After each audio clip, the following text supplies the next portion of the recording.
Hi hello friends, ಎಲ್ರಿಗೂ good morning. ಇವತ್ತಿನ vlog ಬಂದುಬಿಟ್ಟು ಸಂಡೇ ವ್ಲಾಗ್. ಚಿಕನ್ ಗ್ರೇವಿನ ಮಾಡ್ತಾಯಿದ್ದೀನಿ. ಒಂದು ಕಡಾಯಿನ ಬಿಸಿ ಮಾಡೋಕ್ಕಿಟ್ಟು ಒಂದು ಸ್ವಲ್ಪ ಎಣ್ಣೆ ಹಾಕಿದ್ದೀನಿ. ಅದರಲ್ಲಿ ಈಗ ಒಂದು ಈರುಳ್ಳಿನ ಕಟ್ ಮಾಡಿ ಹಾಕ್ಕೊಂಡಿದ್ದೀನಿ. ಇದು ಫುಲ್ಲಾಗಿ ಗೋಲ್ಡನ್ ಕಲರ್ಗೆ ಬರಬೇಕು, ಆ ಥರ ಫ್ರೈ ಮಾಡ್ಕೋಬೇಕು. ಇದಕ್ಕೆ ಒಂದೆರಡು ಹಸಿಮೆಣ್ಸಿನ್ಕಾಯಿನ ಕೂಡ ಹಾಕಿ ಫ್ರೈ ಮಾಡ್ಕೊಳ್ತಾ ಇದ್ದೀನಿ. ಇದೆಲ್ಲ ಫ್ರೈ ಆದಮೇಲೆ ಈಗ ಇದಕ್ಕೆ ಒಂದು 3ರಿಂದ 4 ಸರಿ ಕ್ಲೀನಾಗಿ ತೊಳೆದಿರುವಂತಹ ಚಿಕನ್ನ ಹಾಕ್ಕೊಳ್ತಾ ಇದ್ದೀನಿ. ಚಿಕನ್ನಲ್ಲಿ ನೀರಿರಬಾರ್ದು.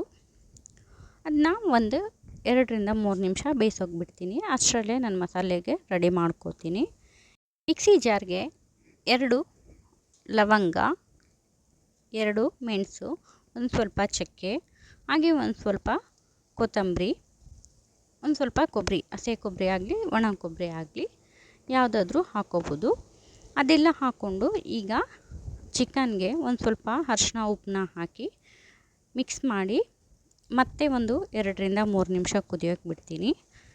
ಚಿಕನ್ನು ನೀರು ಬಿಡ್ತಾಯಿದೆ. ಈಗ ಅದಕ್ಕೆ ಒಂದು ಸ್ವಲ್ಪ ಹಸಿ ಕರಿಬೇವನ್ನ ಹಾಕ್ಕೊಳ್ತಾ ಇದ್ದೀನಿ.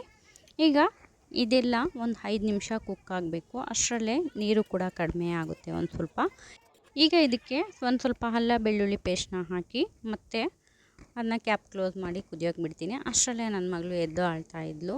ಹಣ್ಣು ತಿನ್ಸೋಣ ಅಂತೇಳಿ ಬಂದು ಹಣ್ಣು ತಿನ್ನಿಸ್ತಾ ಇದ್ದೀನಿ. ಚಿಕನ್ನು ಕುದ್ದಷ್ಟು ಚೆನ್ನಾಗಿರುತ್ತೆ. ನಾನು ಅದಕ್ಕೋಸ್ಕರ ಚಿಕನ್ನ ಯಾವಾಗಲೂ ಲೋ ಫ್ಲೇಮಲ್ಲಿಟ್ಟು ಒಂದೊಂದೇ ಐಟಮ್ನ ಹಾಕಿ ಅದಕ್ಕೆ 2ರಿಂದ 3 ನಿಮಿಷ ಗ್ಯಾಪ್ ಕೊಡ್ತೀನಿ. ಅದು ಮಸಾಲೆನೆಲ್ಲ ಅಬ್ಸರ್ವ್ ಮಾಡಿಕೊಂಡು ಚೆನ್ನಾಗಿ ಟೇಸ್ಟಿಯಾಗಿರುತ್ತೆ. ಈಗ ಚಿಕನ್ಗೆ ರುಚಿಗೆ ತಕ್ಕಷ್ಟು ಖಾರನ ಹಾಕ್ಕೊಳ್ತಾ ಇದ್ದೀನಿ. ಇನ್ನೂ ಕೂಡ ನೀಟಾಗಿ ಮಿಕ್ಸ್ ಮಾಡಿಕೊಂಡು ಕ್ಯಾಪ್ ಕ್ಲೋಸ್ ಮಾಡಿ ಬಿಡ್ತೀನಿ. ಈಗ ಖಾರ ಕೂಡ ಚೆನ್ನಾಗಿ ಮಿಕ್ಸ್ ಆಗಿದೆ. ಈಗ ಇದನ್ನು ಹಾಗೆ ತಿನ್ನೋ ಕೂಡ ತುಂಬಾ ಚೆನ್ನಾಗಿರುತ್ತೆ. ಅದಕ್ಕೆ ಒಂದು ಸ್ವಲ್ಪ ಸಪ್ರೇಟಾಗಿ ತೆಗಿತಾ ಇದ್ದೀನಿ. ಈಗ ಮಿಕ್ಸಿ ಮಾಡ್ಕೊಂಡಿರುವಂತಹ ಮಸಾಲನ್ನೆಲ್ಲ ಚಿಕನ್ಗೆ ಹಾಕಿ ಎಲ್ಲ ಮಿಕ್ಸ್ ಮಾಡಿ ಇದನ್ನು ಕೂಡ ಒಂದು 2ರಿಂದ 3 ನಿಮಿಷ ಕುದಿಯೋಕೆ ಬಿಡಬೇಕು. ಅಷ್ಟರಲ್ಲೇ ಮಸಾಲ ಕೂಡ ಪೀಸಸ್ ಜೊತೆ ಚೆನ್ನಾಗಿ ಮಿಕ್ಸ್ ಆಗಿರುತ್ತೆ. ಹಸಿ ವಾಸನೆ ಕೂಡ ಹೋಗಿರುತ್ತೆ.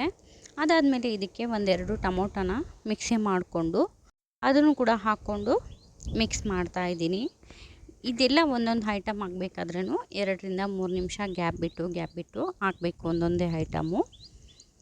ಈಗ ಇದೆಲ್ಲ ಎಣ್ಣೆ ಬಿಡ್ತಾಯಿದೆ. ಇದಕ್ಕೆ ಈಗ ಎಷ್ಟು ನೀರು ಬೇಕೋ ಅಷ್ಟು ನೀರನ್ನ ಹಾಕ್ಕೊಳ್ತಾ ಇದ್ದೀನಿ. ಇಲ್ಲ ಗಟ್ಟಿಯಾಗಬೇಕು ಅಂದರೆ ನೀರು ಹಾಕ್ಕೊಳ್ದೆ ಕೂಡ ಮಾಡ್ಕೋಬೋದು. ನಾನು ನೈಟ್ವರೆಗೂ ಆಗುತ್ತೆ ಅಂಥೇಳಿ ಇದಕ್ಕೆ ಒಂದು ಸ್ವಲ್ಪ ನೀರನ್ನ ಮಿಕ್ಸ್ ಮಾಡ್ಕೊಂಡಿದ್ದೀನಿ. ಈಗ ಇದಕ್ಕೆ ಮನೆಯಲ್ಲಿ ಮಾಡಿರುವಂತಹ ಗರಂ ಮಸಾಲಾನ ಹಾಕ್ಕೊಳ್ತಾ ಇದ್ದೀನಿ. ಹಾಗೆ ಒಂದು ಸ್ವಲ್ಪ ಚಿಕನ್ ಮಸಾಲಾನ ಹಾಕ್ಕೊಂಡು ಎಲ್ಲ ಮಿಕ್ಸ್ ಮಾಡಿ ಮತ್ತೆ ಕ್ಯಾಪ್ ಕ್ಲೋಸ್ ಮಾಡಿ ಮತ್ತೆ ಒಂದು 5 ನಿಮಿಷ ಕುದಿಯೋಕೆ ಬಿಡ್ತೀನಿ. 5 ನಿಮಿಷ ಕುದ್ರೆ ಚಿಕನ್ ಗ್ರೇವಿ ರೆಡಿ ಆಯಿತು. ಎಷ್ಟು ಈಸಿಯಾಗಿ ಮಾಡ್ಕೊಳ್ಳೋದು ಅಂತ ನೋಡಿದ್ರಲ್ಲ.